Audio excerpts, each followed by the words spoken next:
Assalamu alaikum. So in this video we will discuss upper limb complete upper limb test और इसमें हम MCQ discuss करेंगे जिसमें आपने देखा होगा कि बहुत से क्लिनिकल्स हैं और क्लिनिकल्स ही अब पूछे जाते हैं। तो अब हम MCQs one by one discuss करेंगे और उसमें मैं आप लोगों को कुछ इस तरह के पॉइंट्स बताऊंगा जो आप लोगों को हमेशा जब क्लिनिकल सॉल्व कर रहे होंगे अगर आप वो स्टेप्स फॉलो करते हैं तो आप लोग को बहुत इजीली आंसर मिल सकता है। अब हम इसको देखते हैं तो पहले एमसीक्यूज है। A 27-year-old man was admitted to emergency department and after an automobile collision. He suffered from the fracture of the lateral border of the scapula. 6 weeks after the accident, physical examination revealed weakness in medial rotation and adduction of the humerus. सबसे पहले जब भी वो किसी इस तरह की movement के बारे में जिक्र करेंगे आपने सबसे पहले जो सोचना वो ये सोचना है कि कौन सा मसल मीडियल रोटेशन करवाता था और कौन सा एडक्शन करवाता था। जब आपको मसल का नेम पता लग जाएगा कि ये मसल का ये फंक्शन है तो आपको तब आप सोचें कि इस मसल की नर्व सप्लाई क्या थी, यानी उस मसल की नर्व सप्लाई डैमेज हुई है इसलिए वीकनेस हुई है। अब देखिए मीडियल रोटेशन और एडक्शन जो ह्यूमरस की है वो हमारे पास करवाता होता है टीरीज मेजर और सबस्कैपुलरिस मसल। तो हमारे पास इसके अलावा जो टीरीज मेजर है और सबस्कैपुलरिस है इसकी अब आप लोगों ने नर्व सप्लाई देखनी है। इसकी नर्व सप्लाई होती है लोअर सबस्कैपुलर नर्व। तो लोअर सबस्कैपुलर नर्व का अगर डैमेज हुआ है तो एज अ रिजल्ट हमारे पास मीडियल रोटेशन और एडक्शन जो है वो लॉस होगी। अब दो जो बातें याद रखनी है, एक होती है सेंसरी नर्व, एक होती है मोटर नर्व। सेंसरी नर्व वो है जो आपको पता है सेंसेशंस लेके जाती है, पेन, टच, टेस्ट। अब ये सेंसरी नर्व है। एक होती है मोटर नर्व जो हमारे मसल्स को सप्लाई कर रही है। जब भी कोई मसल की नर्व डैमेज होगी, कोई भी मोटर नर्व कंप्लीटली डैमेज होगी तो as a result atrophy of muscle होगी। बिकॉज मोटर नर्व जब तक इनरवेट नहीं करती मसल को तब तक मसल कॉन्ट्रैक्ट नहीं कर सकता और यानी मसल फंक्शन नहीं कर सकता। अगर कोई मोटर नर्व डैमेज हो जाती है तो मसल की फंक्शनिंग लॉस हो जाती है और हमें पता है अगर मसल की फंक्शनिंग लॉस हो जाए तो वो वैसे ही पड़ा रहेगा और उसके रिजल्ट में एट्रोफी हो जाएगी। तो ये कुछ पॉइंट्स है याद रखने हैं जो आप लोगों को पता होना चाहिए क्लिनिकल सॉल्व करते हुए। अब हम आते हैं नेक्स्ट एमसीक्यूज की तरफ। इस एमसीक्यूज में पूछा while walking to his classroom building a first year medical student slipped on the wet pavement and fell against the curb injuring his right arm. Radiographic image show mid shaft fracture of the humerus. तो ये कुछ fractures है जो कि बहुत important है आप लोगों के। मैंने वीडियोस बनाई हुई है अपर लिम्ब के क्लिनिकल्स की और लोअर लिम्ब के क्लिनिकल्स की। तो अपर लिम्ब के क्लिनिकल्स की वीडियो आपको इस वीडियो की डिस्क्रिप्शन में मिल जाएगी। उसमें सारे वो केएलएम के क्लिनिकल डिस्कस किए गए हुए हैं जो कि रिपीटेडली पूछे जाते हैं, जो कि क्लिनिकली बनते हैं और उसमें वो वाले सारे पॉइंट्स डिस्कस किए गए हैं जो आप लोग को पता होना चाहिए। तो अब इधर ह्यूमरस के शेफ्ट का फ्रैक्चर है और वो भी मिड शेफ्ट है। ह्यूमरस के वेरियस जगह पे फ्रैक्चर हो सकते हैं। एक तो मिड शेफ्ट का बहुत कॉमन है, सर्जिकल नेक का बहुत कॉमन है और लोअर पार्ट का। जो मिड शेफ्ट होता है ना, ह्यूमरस अगर आप देखें तो इसका जो मिड शेफ्ट के पोस्टीरियर होता है वहां पे एक स्पाइरल ग्रूव होता है और उस स्पाइरल ग्रूव में से पास कर रही होती है दो चीजें। एक पास कर रही होती है रेडियल नर्व और एक पास कर रही होती है हमारे पास डीप ब्रेकियल आर्टरी। अब आपको आंसर लगाने का बेस्ट तरीका बताता हूँ। अब आपको पता होना एक स्ट्रक्चर का भी आपको पता होता कि पीछे मिड शेफ्ट के पीछे से क्या गुजरता है, रेडियल नर्व। तो आप देखते कि किस किस में रेडियल नर्व का ऑप्शन है, तो सिर्फ एक ऑप्शन में रेडियल नर्व का है तो डीप ब्रेकियल आर्टरी आपको ऑब्वियसली हो जाएगा इधर। तो ये बात याद रखनी है कि आपको ये सारे फ्रैक्चर्स का पता होना चाहिए और आपको स्पेशली ह्यूमरस के फ्रैक्चर के बाद जो नर्व इंजर होती है उसका पता होना चाहिए और फिर उस नर्व जो नर्व इंजर हो रही है वो किस किस मसल को सप्लाई करती थी। बिकॉज वो नर्व जिस जिसको मसल को सप्लाई करती थी वो सारे मसल की एट्रोफी होना स्टार्ट हो जाएगी अगर कंप्लीट डाइसेक्शन ऑफ नर्व हो जाएगी, क्योंकि जब तक मसल को मोटर सप्लाई नहीं जाएगी तो वो वर्किंग कंडीशन में नहीं होगा और उसकी एट्रोफी हो जाएगी। तो इसका आंसर था radial nerve and the deep brachial artery. So the next MCQ. A 24-year-old student was bitten at the base of her thumb by her dog. The wound became infected and the infection spread into the radial bursa, the tendon of which muscle will be most likely to be affected. तो अब यहाँ पे हमारे पास infection होगी और वो radial bursa में चली गई। जब भी इन्फेक्शन होती है वहां पे इन्फ्लेमेशन होती है, और जब भी हमारे पास ये चीज होती है तो अब वहां पे डैमेज स्टार्ट हो जाता है, जो भी स्ट्रक्चर हो, अगर वो टाइमली ट्रीट ना किया जाए। तो अब आप लोगों को सबसे पहले तो पता होना चाहिए कि इसके जो यहाँ पे रेडियल बर्सा से क्या पास करता है और बेस ऑफ थंब पे कौन सा टेंडन अटैच होता है। अब इसमें बेसिकली हमारे पास क्या हुआ है, टेनोसाइनोवाइटिस हुआ है। और जो टेनोसाइनोवाइटिस हुआ होता है, इसमें जो साइनोवियल शीट होती है जो कवर कर रही होती है, जो कि इधर हमें कवर कर रही होगी किस टेंडन को, हमने वो बताना है। तो ये हमारे पास कवर कर रही होती है फ्लेक्सर पॉलिसिस लॉन्गस के टेंडन को। अब ये रेडियल बर्सा में होता है। तो जो ये साइनोवियल शीट है ना, इसी को असल में रेडियल बर्सा भी कहते हैं इस केस में। बाकी जो इसके अलावा ऑप्शंस हैं, तो ये इसका तो आंसर हो गया चार्ली। जो बाकी इसका जो ऑप्शंस हैं उसमें हम देखते हैं, जो टेंडन है फ्लेक्सर डिजिटोरम सुपरफिशियलिस का एंड प्रोफंडस का मसल का, वो हमारे पास एनवेलप होता है कॉमन साइनोवियल फ्लेक्सर शीट में, जिसको अल्नर बर्सा कहते हैं। तो आपको रेडियल बर्सा और अल्नर बर्सा के का अलग-अलग फर्क पता होना चाहिए। फिर आपको पता होना चाहिए कि जब इन्फेक्शन होगी तो ये बर्सा उसको रिस्ट्रेन करेगा और वहां पे जो टेंडन हो गए उसमें मसला करवा सकते हैं, जिसको हम टेनोसाइनोवाइटिस कहेंगे। फिर उसके बाद बाकी ऑप्शंस बिल्कुल इररेलेवेंट थे। अब इसके बाद हम आते हैं नेक्स्ट एमसीक्यूज की तरफ। 24-year-old student was bitten on the base by her dog. The wound infection, अच्छा ये वाला हो गया। नेक्स्ट आते हैं, a 24-year man admitted with a wound on the palm of his hand. He cannot touch the pads of his finger with his thumb, but can grip a sheet of paper between all the fingers and has no loss of sensation on the skin of his hand. Which of the following nerve has most likely to be injured? अब हमने जो चीजों का ख्याल रखना है वो मैं वन बाय वन बताता हूँ। अच्छा, अब इसमें सबसे पहले तो देखिए इसमें क्या हो रहा है कि थंब फिंगर्स पे अटैच नहीं हो पा रहा, तो ये ऑपोजिशन होगा। अब यानी ऑपोजिशन नहीं कर पा रहा, तो इसमें सबसे पहले देखना है कि जो थंब्स को हमारे मसल सप्लाई करते हैं, यानी मोटर ऐसी नर्व डैमेज हुई होगी जिसने उन मसल्स को पैरालाइज कर दिया होगा जो थंब को सप्लाई करते थे इस मूवमेंट के लिए। तो इसमें से कौन सी ऐसी नर्व है? तो इसमें से बेस्ट आंसर होगा इसमें delta, recurrent branch of median nerve. Why delta? Because जो recurrent branch होती है median nerve की, ये हमारे पास सप्लाई करती है थिनार मसल्स को। आपको पता है थिनार मसल, आप अगर अंगूठे वाली साइड पे देखें तो ये रेस जो जगह होती है ये थिनार मसल्स होते हैं। तो थिनार में आपके पास कौन से मसल्स आ जाएंगे? Abductor pollicis brevis, flexor pollicis brevis and the opponens pollicis. तो इसमें से जिस मसल का मेनली पैरालिसिस की वजह से ये चीज नहीं कर हो रही वो है ओपोनेंस पॉलिसिस। तो ये आप लोग से ये मसल भी पूछ सकते थे कि कौन सा मसल है, अगर ये नर्व ना पूछते, इधर मसल्स होता तो आंसर होना था ओपोनेंस पॉलिसिस। तो इसमें ये डैमेज हुआ है, दैट्स व्हाई हम ग्रिप नहीं कर पा रहे। बट जो इन्होंने आगे बात कही ना, all fingers paper between the fingers grip कर पा रहे हैं, तो असल में उसमें इन्वॉल्व होती है अल्नर नर्व।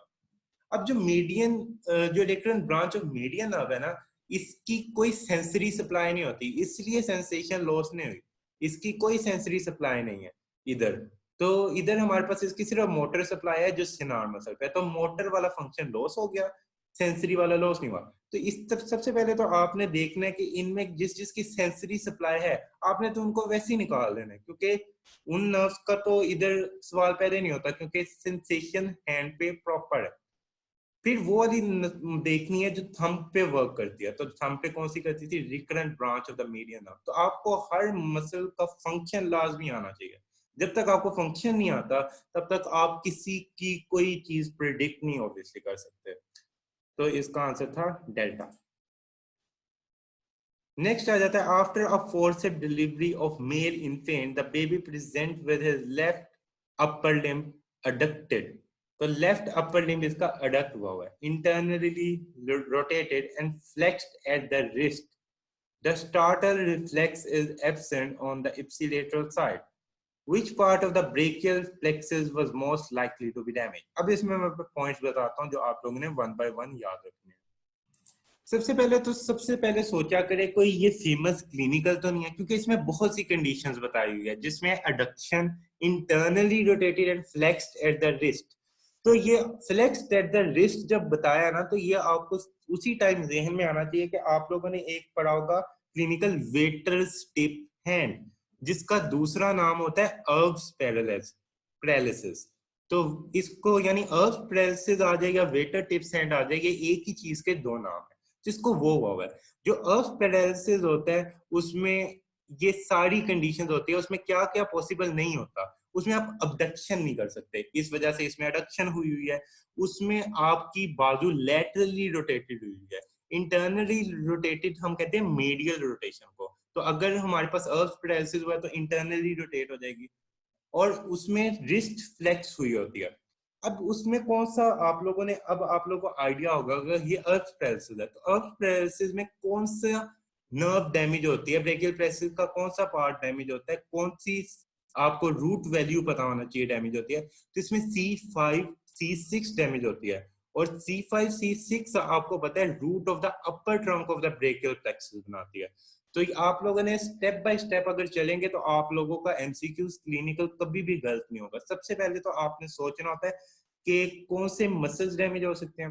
फिर जब इस तरह का एमसीक्यू आए ना, तो सबसे पहले सोचा करिए कोई फेमस क्लिनिकल तो नहीं है, क्योंकि फेमस क्लिनिकल ही यूजुअली आते हैं, फेमस क्लिनिकल्स में से आते हैं। तो सोचा करे जो क्लिनिकल्स करवाए हुए हैं और जो फेमस है उसमें से अगर कोई है तो आप लोग को आइडिया हो जाएगा।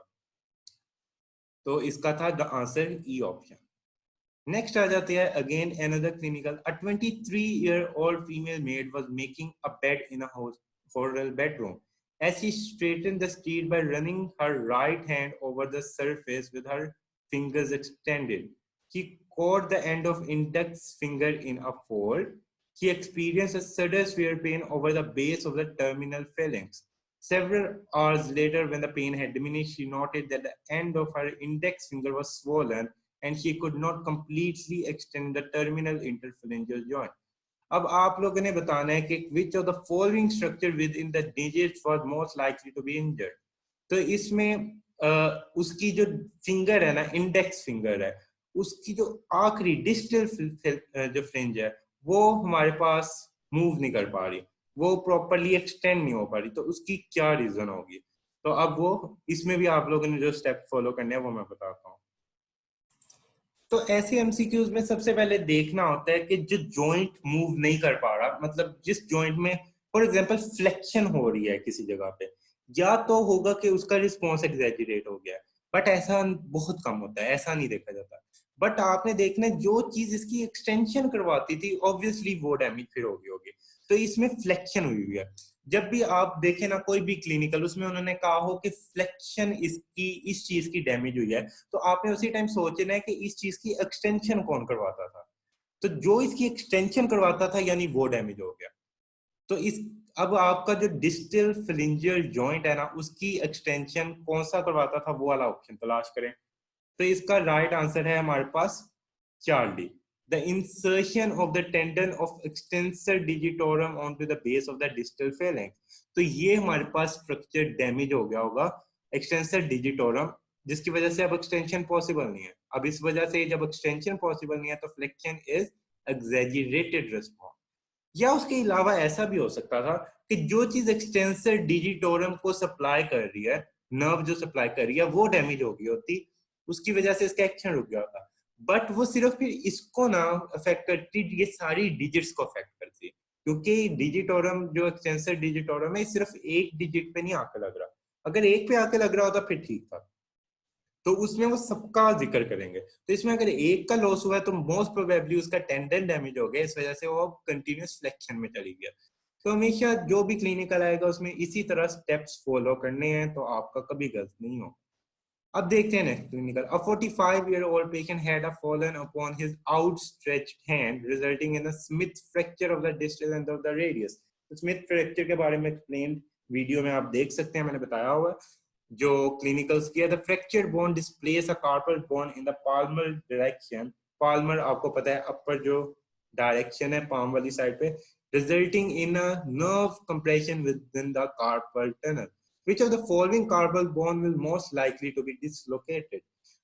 तो ये आप लोगों ने उधर भी देखा होगा, जो मैंने अगर क्लिनिकल किसी ने देखे था तो उधर भी बताया हुआ है, इधर भी आप लोग अब देखेंगे कि कौन सी कार्पल बोन डैमेज हुई है।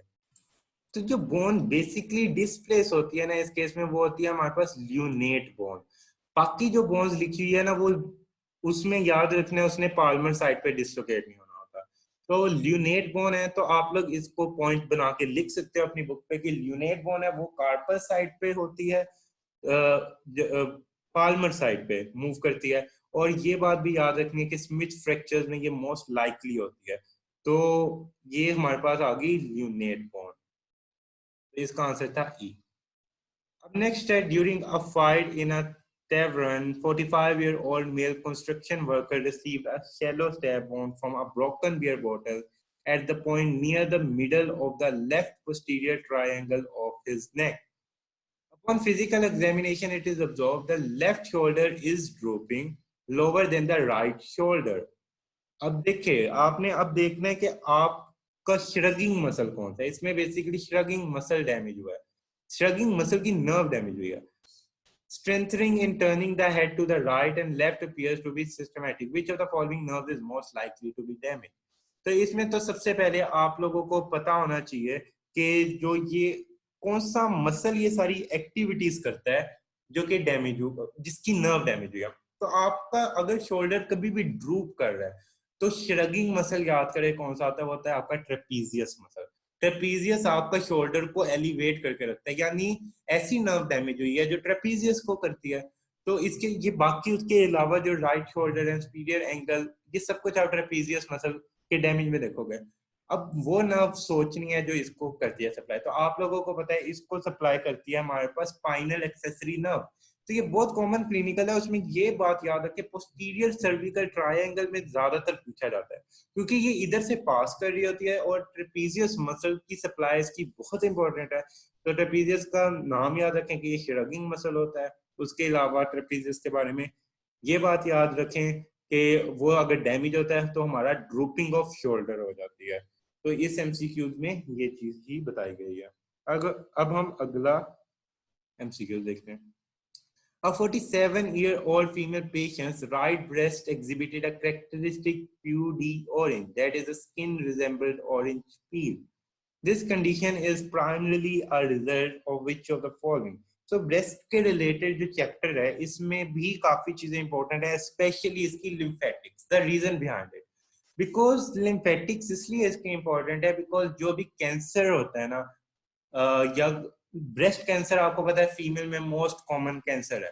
तो जो भी कैंसर होता है वो लिम्फेटिक्स के थ्रू बॉडी में मेटास्टाइज करता है। तो आपको लिम्फेटिक्स अगर अच्छी तरह पता होगी तो आप डिटेक्ट कर सकते हो जब मेटास्टेसिस होती है। फॉर एग्जांपल ब्रेस्ट में जब कैंसर होता है तो इसकी मेटास्टेसिस के बाद वो जिस लिम्फ नोड में सबसे पहले जाएगा उसको हम कहेंगे सेनिटल लिम्फ नोड। और फिर हम पाल्पेशन से चेक करते हैं कि कोई लिम्फ नोड में एबनॉर्मेलिटी तो नहीं, वरना लिम्फ नोड हमें फील नहीं होते, बट अगर वो रिजिड हुए हो तो हमें फील हो जाते हैं। तो हम वो चेक करते हैं, उससे हमें पता लगता है कि हाँ अब ये मेटास्टेसिस की तरफ जा रहा है। तो अब हम इसमें देखेंगे कि जो इन्होंने ये कंडीशन की रीजनिंग क्या होती है। तो इसमें यही रीजनिंग है कि इसकी जो क्यूटेनियस लिम्फेटिक वेसल्स है ये बेसिकली ब्लॉक हो चुकी है। मैंने बताया कि जब भी हमारे पास ये ब्लॉक होती है तो PUD orange, ये this is the most likely thing which is going to happen when the cutaneous lymphatic vessel is going to be block, because इसने इधर के लिम्फेटिक्स को ड्रेन करना होता है। तो इसमें ये ब्लॉक हो तो हमारे पास होता है PUD orange। तो ये बहुत कॉमन कंडीशन है, तो आप लोग को ये बहुत अच्छे से आना भी चाहिए।